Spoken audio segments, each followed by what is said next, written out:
So I just saw the furry movie, Fruitopia, and it was decent. Fun fact, there is a furry convention happening in my city right now. So the audience for the opening night showing was like 100% furry. A few people started barking when the trailers were over, at which point my friend and I looked at each other and said, "This is happening." To my surprise, there was only one other point in the film where anything like that happened. There were two wolf characters and one of them started howling and the other one was like, "Quit it, you're gonna start a howl."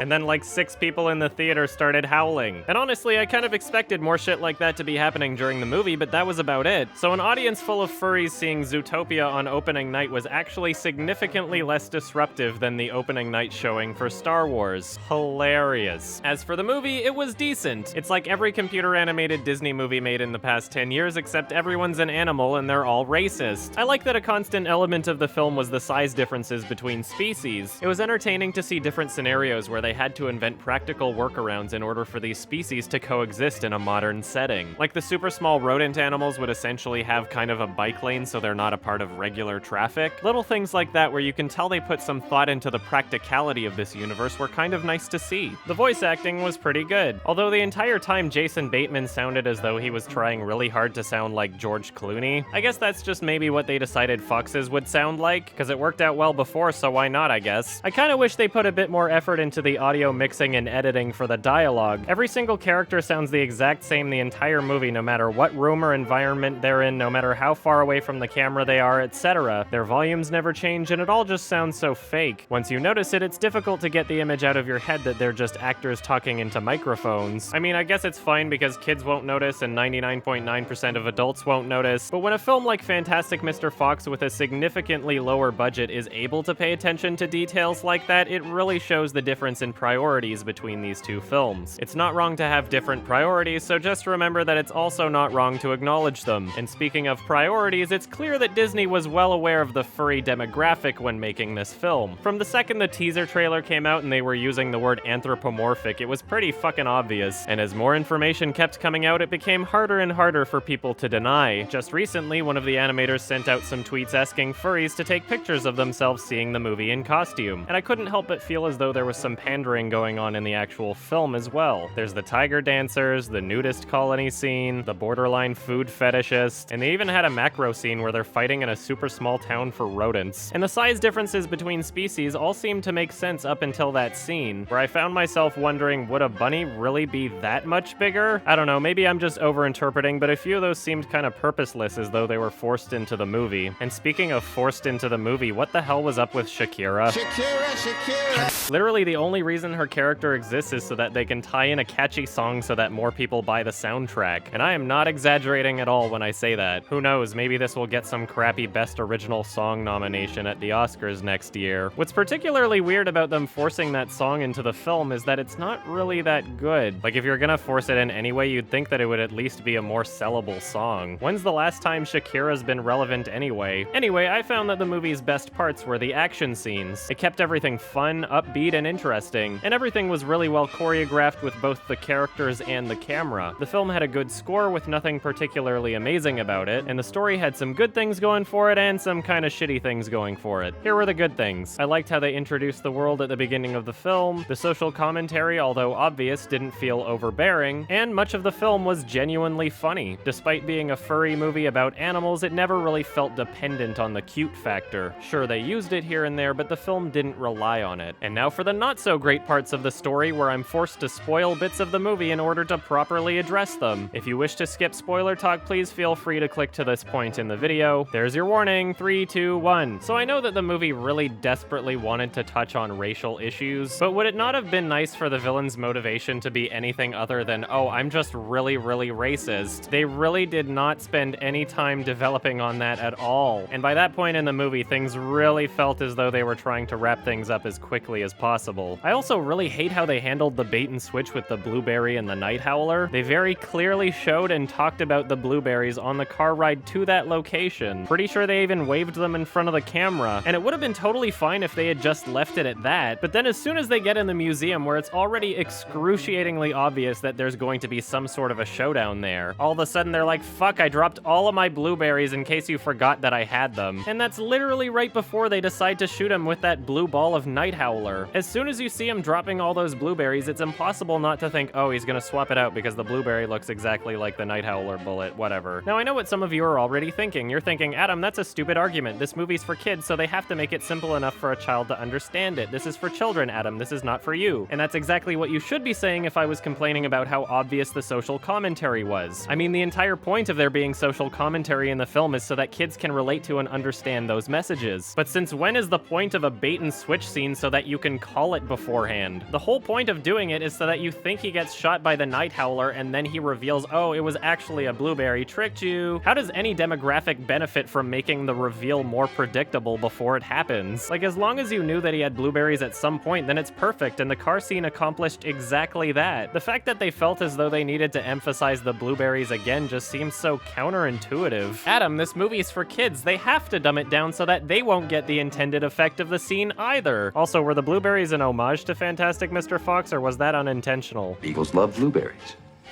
And last but not least, how forced was that bit in the third act where they pretended to hate each other for like 2 minutes? Why does every single buddy comedy movie feel as though they need to force that into the second half? What, so you think I'm gonna go crazy because I'm a predator species? Man, you've changed. I hate you now. This happens in so many movies and it's always so fucking forced. It's literally just an item on a checklist at this point. Well, the third act's coming up and we can't do that unless the main characters hate each other and then quickly make amends before taking on their greatest challenge. Trust me, when you start seeing that shit in every movie, you will be just as annoyed. Every single time it's done, it comes out of fucking nowhere and disappears like 2 minutes later. Well, we checked that one off our list. Now we can wrap up the story. It's like Hollywood thinks that you literally can't even release it unless it follows that specific formula. Anyway, I thought this movie was good overall. It wasn't amazing, but its benefits definitely outweighed its flaws. And as for Disney and their marketing choices, I don't really see any harm in that. I mean, regardless of whether or not they try to market towards furries, they've already got the family and children demographic pretty much guaranteed. So there's no real harm in trying to capitalize on an extra demographic of adults who will buy your product pretty much no matter what. And especially considering how incredibly formulated Disney movies have gotten, they're really not taking any risks whatsoever. Anyway, despite it being incredibly formulated and unexceptional overall, I would still recommend it. So if this looks like your thing, go check it out. And I'm giving this one a 6 out of 10. I guess maybe I'm not following the baby. This is funny. This is a really dumb loop and I like it. Whoa! Oh my God. A real genuine laugh. I want to do that again.